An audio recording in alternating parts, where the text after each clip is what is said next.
50호 100호. 다들 한 번쯤 들어보셨죠? 그게 그거지 뭐 하고 가볍게 넘길 수 있는 말 같지만 사실 이 속에는 오늘날 우리 사회를 꿰뚫는 날카로운 통찰이 숨어 있습니다. 그럼 이 50호 100호가 오늘날 우리의 일상과 사회에 어떻게 적용될까요? 함께 세 가지 사례를 통해 살펴보겠습니다. 첫째, 기업 윤리 논쟁입니다. 최근 기업들의 윤리 문제가 끊이지 않고 있죠? 갑질, 환경오염, 탈세. 이때 어떤 기업은 다른 기업에 비해 우린 덜 심해, 이 정도는 관행이야 라고 항변합니다. 마치 50호 도망친 병사가 자신은 덜 도망쳤다고 변명하는 것과 같아요. 하지만 윤리적 기준을 어겼다는 본질은 결코 변하지 않습니다.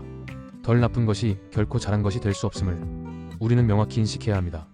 둘째, 정치권의 네거티브 공방입니다. 선거철만 되면 정책 대결보다는 상대방의 약점을 들춰내는 네거티브 공방이 과열되는 경우가 많습니다. 서로가 상대방이 더 심한 비난을 했다고 주장하며 50호와 100호를 따지죠. 하지만 국민을 위한 정책 제시라는 본질적인 역할은 사라지고 소모적인 싸움만 남는 것은 아닌지 돌아봐야 합니다. 셋째, 개인의 소비와 온라인 악플입니다.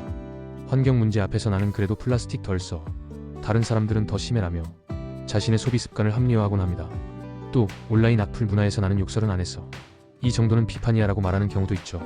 하지만 지속 가능한 삶이나 상대에 대한 존중이라는 본질적인 가치를 외면한다면 조금 덜 나쁜 것은 결국 나쁜 것과 50호 100호가 될 수 있습니다.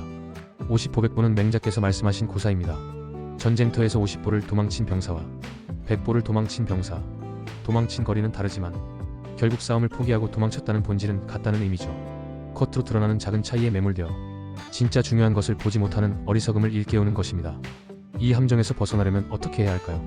바로 겉으로 보이는 차이에 속지 않고 문제의 본질을 꿰뚫는 비판적인 시각과 끊임없는 자기 성찰이 필요합니다. 나는 과연 본질을 보고 있는가? 스스로에게 질문해야 합니다. 50호 100호는 우리가 삶을 대하는 태도에 대한 깊은 경고입니다. 피상적인 비교를 넘어 본질을 꿰뚫는 지혜로운 사람이 되시길 바랍니다. 좋아요와 구독, 알림 설정 부탁드리고요. 즐거운 하루 되세요. 감사합니다.